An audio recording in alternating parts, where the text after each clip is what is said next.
Okay, so today we are going to talk about 1 divided by 0 and something more.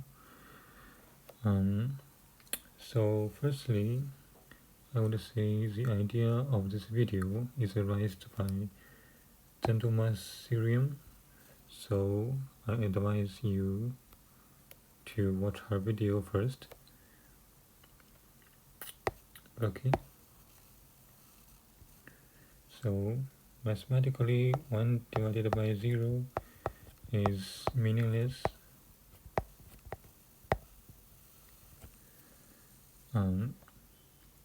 But we will define something like a ratio. So yeah, so we define a ratio like A ratio B, and it has some properties which A and B both belong to complex numbers.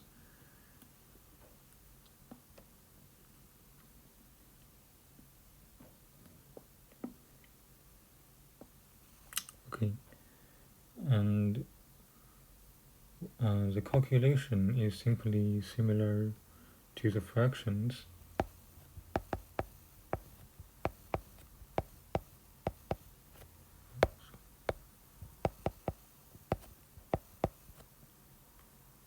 So when we do something like this, you simply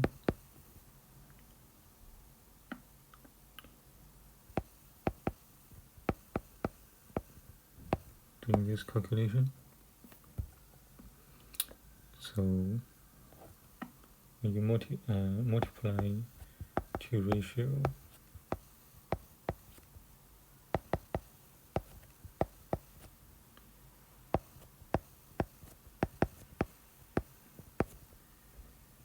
okay, something like this. So let's start it.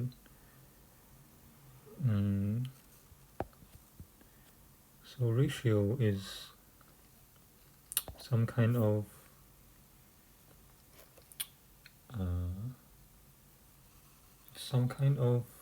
number, but not exactly a number. It's something it can express something that numbers cannot. For example, infinity, I don't know. So let's say 1 will be equal to 1 ratio 1, 2, something like this, and any number x will equal to this, and 0 is this guy.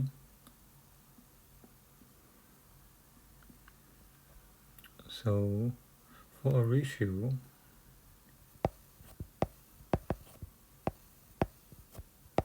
if you have some form like this, you can extract the n as long as n is not equal to 0.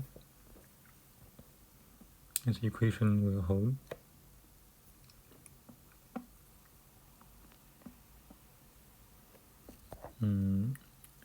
So we can see that whatever number you multiplied by 0, you will still get 0.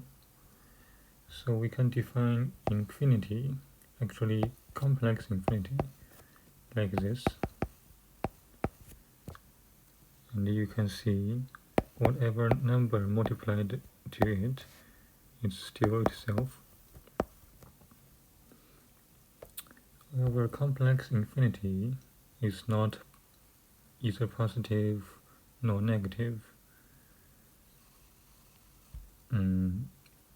Yeah, so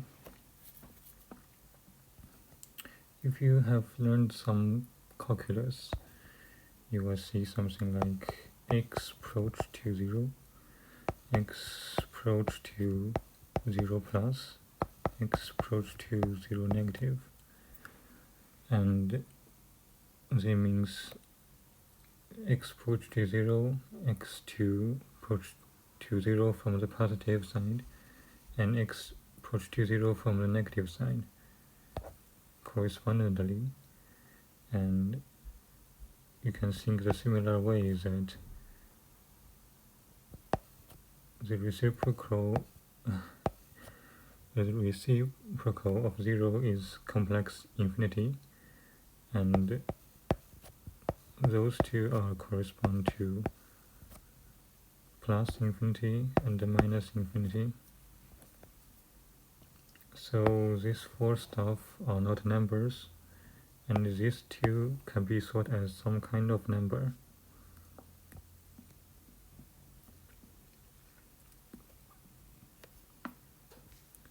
So you can see that complex infinity is quite different from the infinity we learned.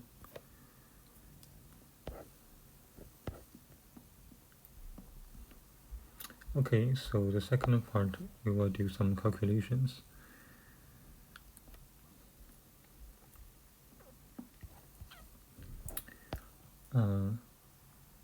Firstly, we know that any number times infinity is equal to infinity itself, and we will do something like infinity square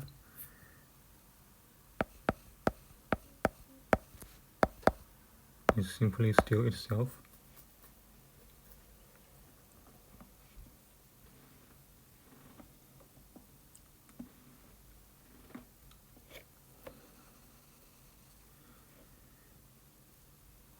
And any number plus infinity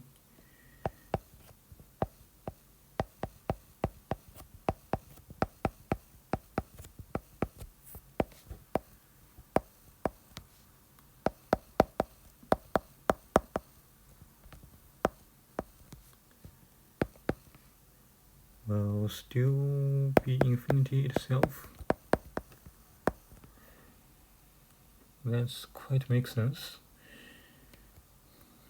However, there is a little bit restriction for this equation, is that x cannot equal to 0. So what if you let 0 and you let x to be 0? So 0 times infinity will equal to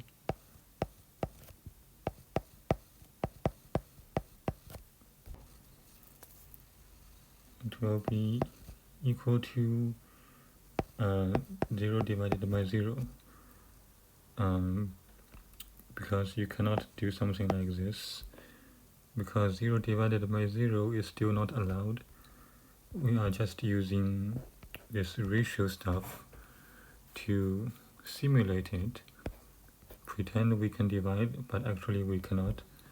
So yeah, we can only cross out this 1, so we get 0 divided by 0.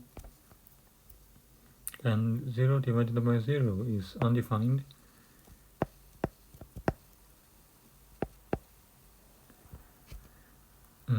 We will talk about it later. So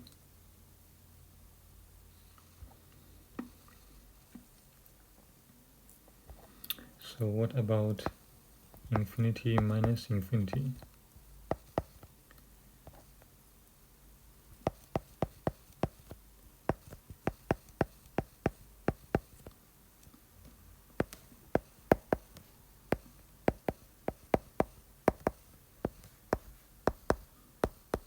Okay, we still get 0 divided by 0. And the same thing happens for infinity plus infinity.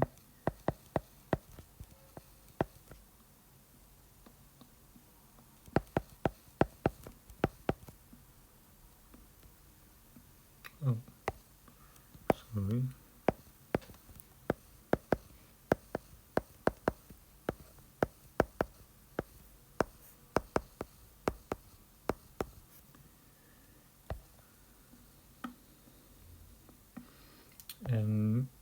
it's the same when you divide infinity.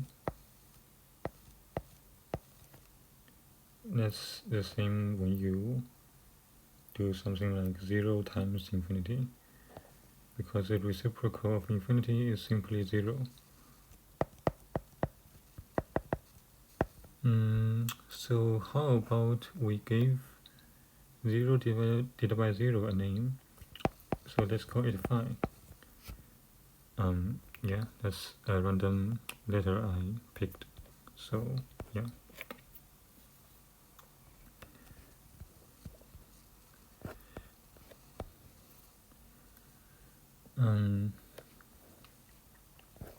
So let's make a little conclusion here. So what we do is we actually added an element for the set for the complex set, which is the complex infinity, right? So I will give it a name. Well, I'm not really good at naming, but I guess I will call it the complex set with an infinity. Well, that's not a really good name. So let's talk about something else about Riemann sphere. So what's a Riemann sphere? So imagine this is a complex plane. We have real part and imaginary part, and we think there is a sphere here.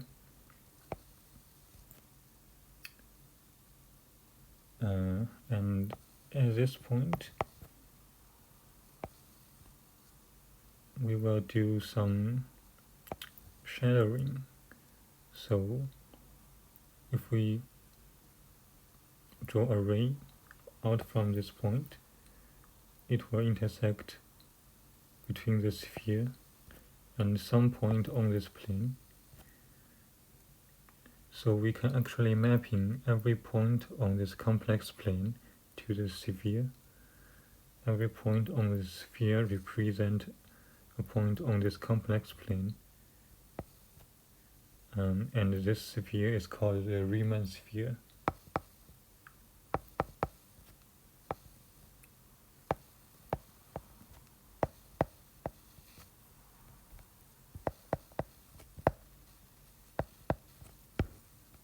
Okay. But we can see that the point at the north pole of this sphere is undefined. So the point is actually the complex infinity we've talked about. So originally we can thought that the complex set is a sphere without the north pole. Yeah, so there's a hole at the north pole of the sphere, but now we add a point to it, so we got a whole sphere.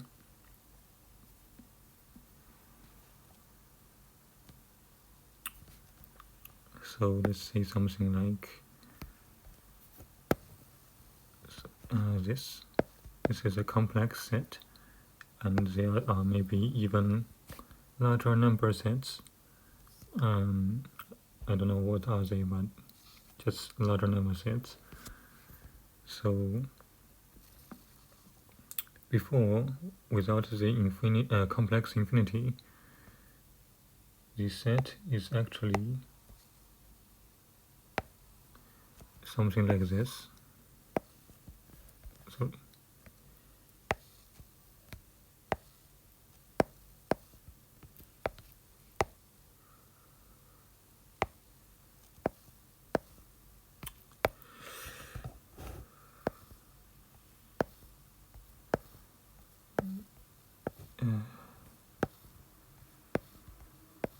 yeah, okay.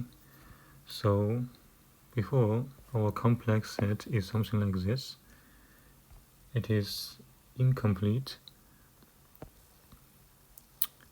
but now we make this border fulfilled. Sorry. We make this border fulfilled. So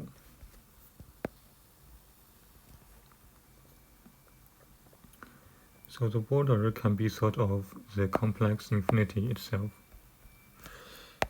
Wait, what's the problem here? Okay. So instead of seeing some really strange name, I will call it the bounded complex.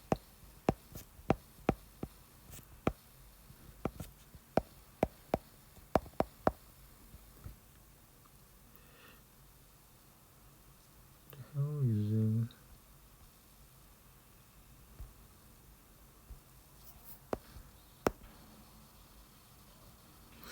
Okay, never mind. Because it gives the complex set a boundary, so it is now fulfilled. Okay, so the next part, I will try some methods to find what hell is this phi, which is simply 0 divided by 0. So before that,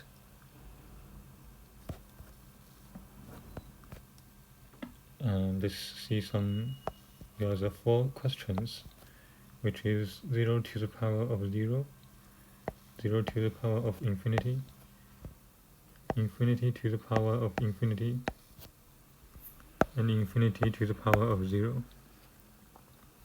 So I want to find out the exact value for them. So the first one is a little bit simple, because it is equal to 0 to the power of a minus a, and that's simply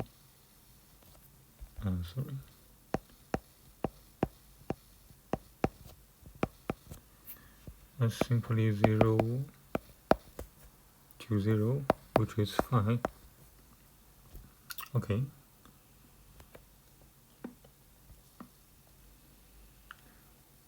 And 0 to the power of infinity.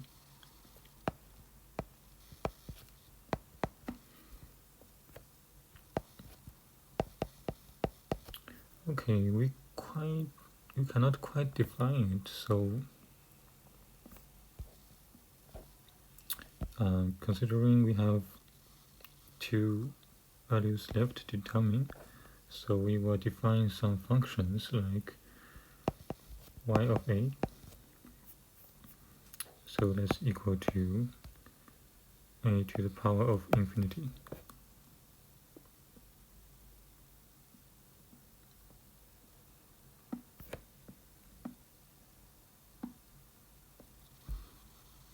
Yeah. So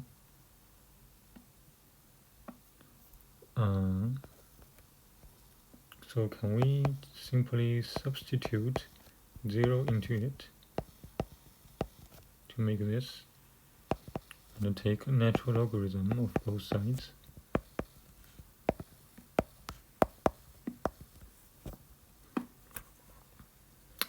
Well, we left with another undefined stuff, ln 0. Okay, so let's try something else. Maybe ln 1.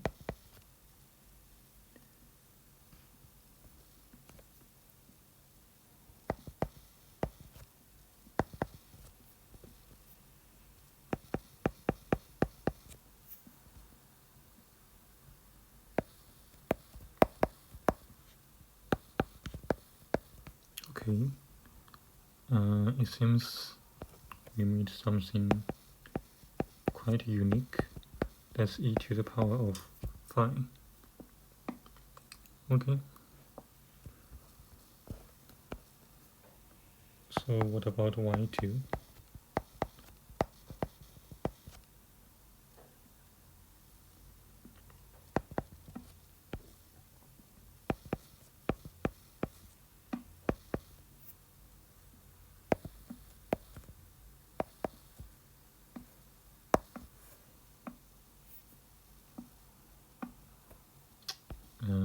Since ln 2 is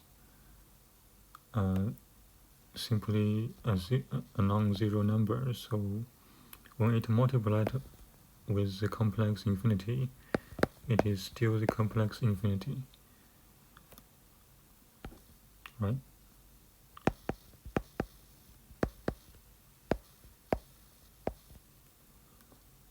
So y2 is e to the power of infinity.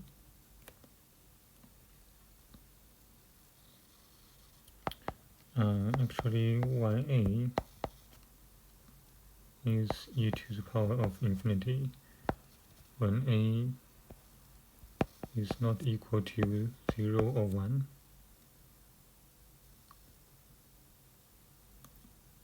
Oh, come on.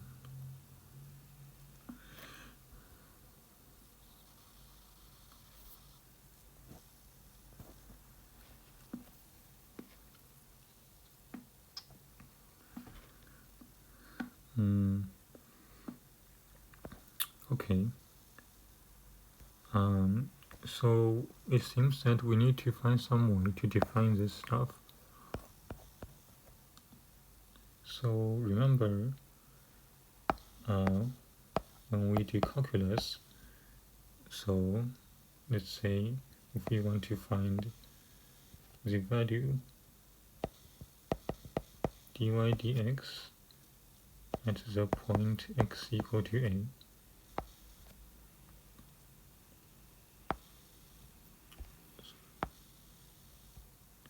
okay, so what we do is we find the derivative function of this curve. So it may be something like this.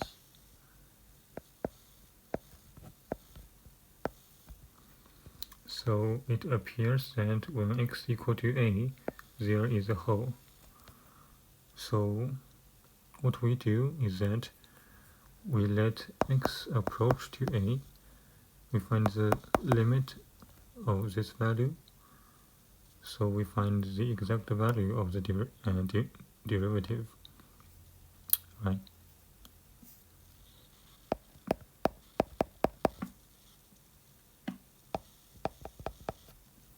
Okay, that quite makes sense. So we can use the same method to define ln 0. So we want to make an equation where ln z, we want to find the value of ln z when z is approached to 0.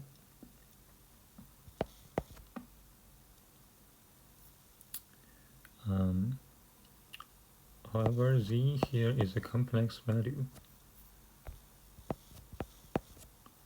so we can think z is equal to r e to the I theta,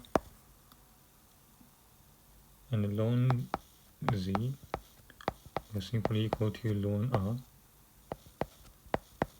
plus I theta plus 2 pi k, where k is belong to integer.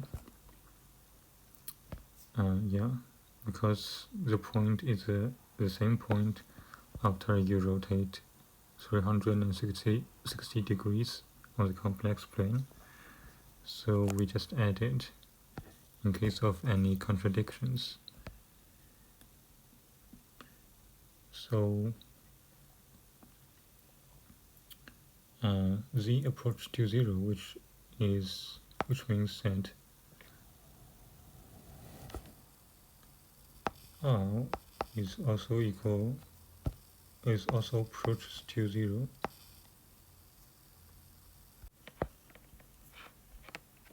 Okay.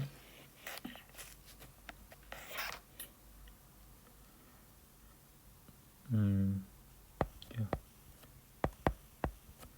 When r approaches to 0, which is equivalent to 0 as e approaches to 0, and that seems independent of the theta, so we'll just leave it alone. So we can see on the graph,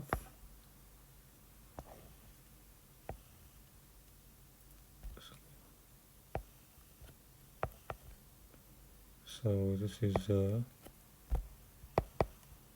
real part of z, this is the imaginary part of z.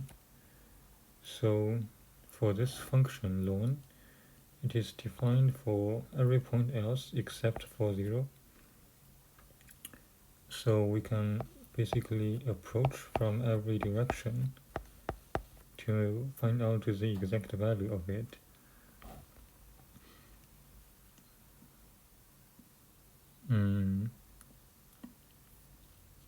So we can say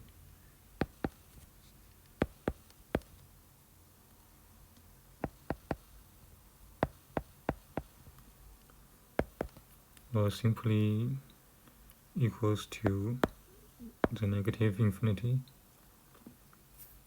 which is infinity itself. I'm not sure this is quite correct, but I think it somehow works. So let's assume it is proper to define this way. So we can proceed our calculations. So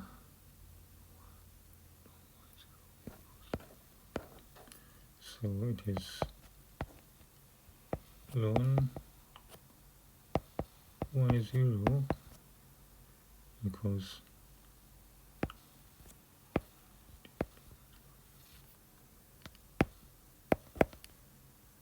which is simply infinity again.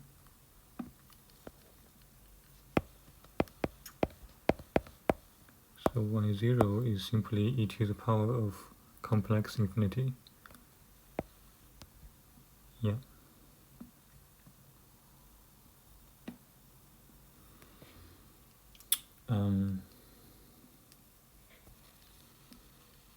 Okay. So 0 to the power of infinity will be the same like this.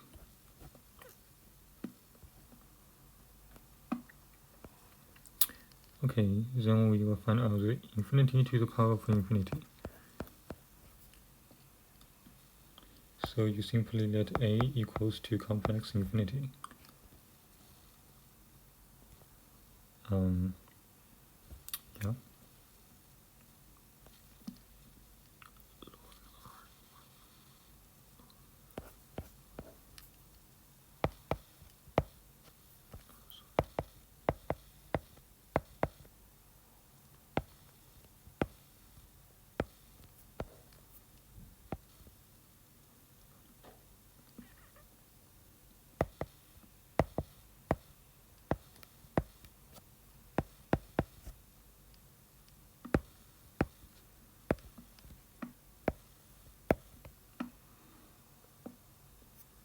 So we can use the same method to define ln complex infinity, and that will still be infinity itself.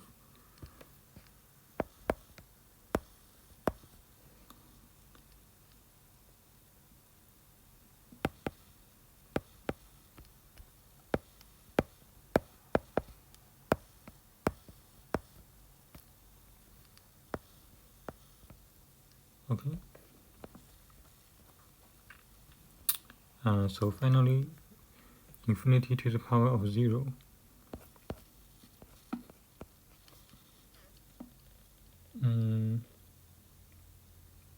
So we need to change the function a little bit, we will define y of b equals to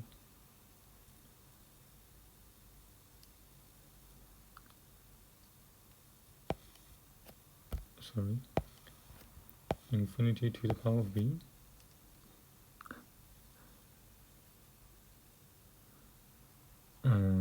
Yeah, that seems great.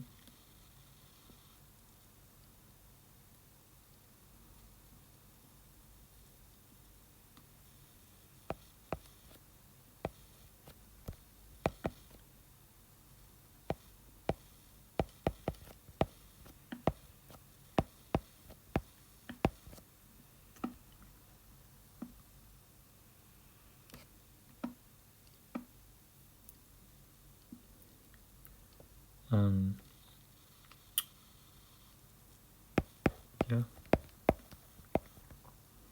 so you can see that when b is equal to 0, it will, when b equals to 0, the result will simply be phi, and yb will be e to the power of phi. Yeah. So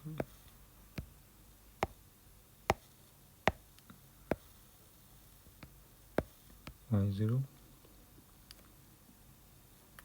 So this value will be something like this.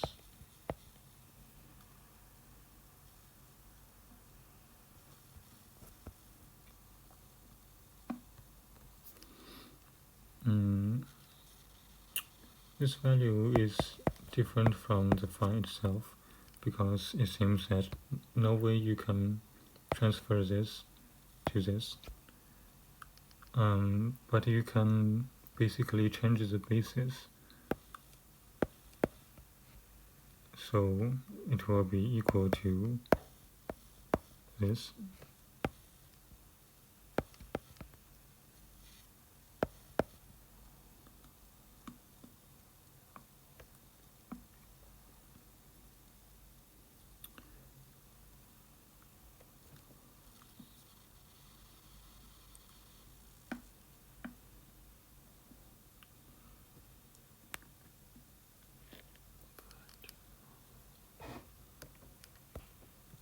So can we prove this identity? So let's try to do some calculation with phi. So we know that phi times 0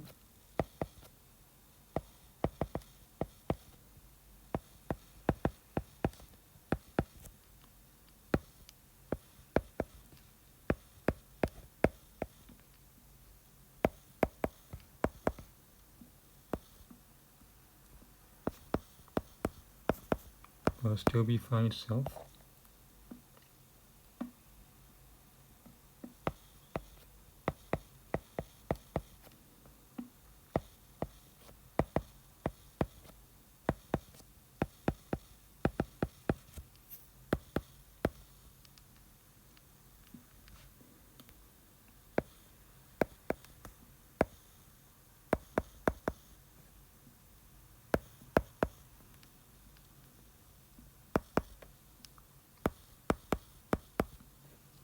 So you can see that whatever it multiplied or it added, it seems always to be itself.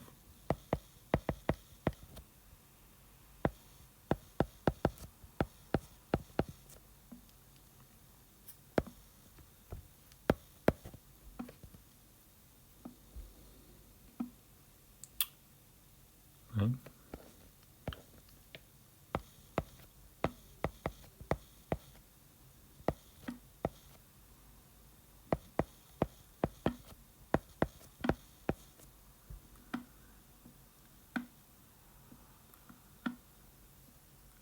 So for this equation, you simply take natural logarithm of both sides.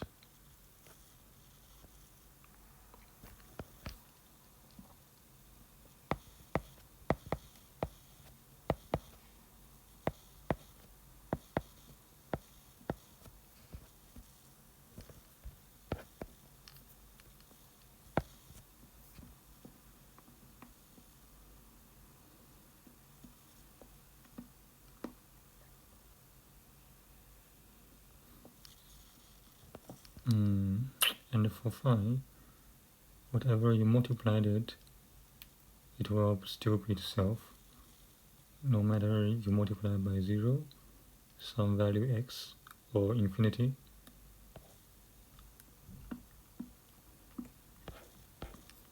So we can say this equation holds. So let's think about what phi really equals to. So it basically sucks in every possible values we give to him. It even sucks with himself. So if you studied a little bit about set series, you will know when you take the module or the cardinality of a set. For example, you take the cardinality of all real numbers. It will be of naught, right? So it has some similar properties with the phi. For example, when it equals it plus itself, it's still itself.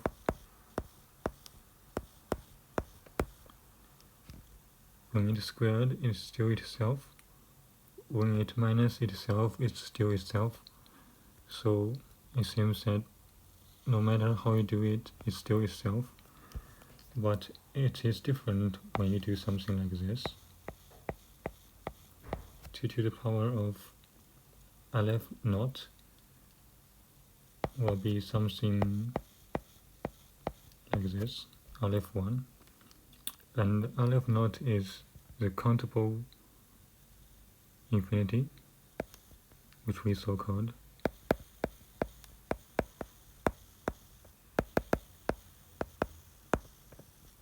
And aleph naught is incountable infinity. Okay. Actually, it's uncountable infinity, but anyway. So,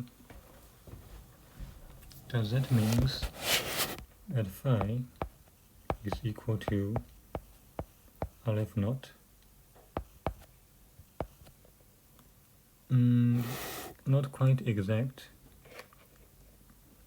because if you believe so, then you are totally misled by me, because let's simply look at one calculations before. So let's say infinity times infinity, it is still infinity, right? But if you divide it by infinity from both sides, you're supposed to get some result like this. But however, it's not. It's supposed to be the phi.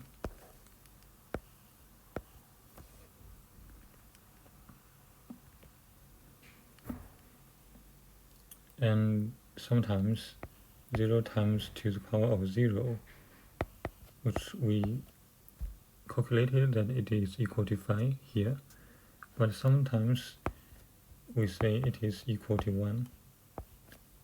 Sometimes it can equal to 0. So does that mean phi can equal to any values?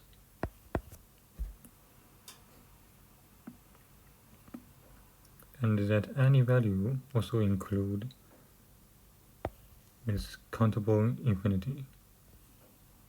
Okay, that's still a mystery. So it will be the end of our video. Okay, thanks.